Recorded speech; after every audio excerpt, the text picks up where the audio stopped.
তাসকিন আহমেদ বোলিংয়ে দিয়েছেন নিজের সেরাটা এবং দ্বিতীয় ইনিংসে বল করতে এসে রোহিত শর্মাকে করে দিয়েছেন আউটটা। প্রথম দিন উইকেট না পেলেও দ্বিতীয় দিনে তাসকিন আহমেদ উইকেটের ঝড় তোলেন। দুর্দান্ত পার্টনারশিপ করতে থাকা রবীন্দ্র জাদেজাকে আউট করে সাজঘরে ফেরান এই বাংলাদেশের টাইগার বয় তাসকিন আহমেদ। তাসকিন আহমেদের দুর্দান্ত বোলিং বুঝতে না পেরে লিটন দাসের কাছে ক্যাচ তুলে দিয়ে 124 বল থেকে 86 রান করেই সাজঘরে ফিরতে হয় রবীন্দ্র জাদেজাকে। এরপর ব্যাটিং করতে আসা আকাশদীপ একটু ভালো খেলছিলেন, কিন্তু শেষমেশ তাসকিন আহমেদের কাছে পরাজিত হতে হলো তাকে। তাসকিন আহমেদের বলে শান্তর কাছে ক্যাচ তুলে দিয়ে 30 বল থেকে 17 রান করেই সাজঘরে ফেরেন আকাশদীপ।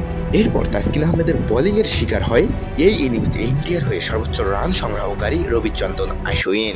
তাসকিন আহমেদের বলে শান্তর কাছে ক্যাচ তুলে দিয়ে 133 বল থেকে 113 রান করেই সাজঘরে ফেরেন রবিচন্দ্রন অশ্বিন।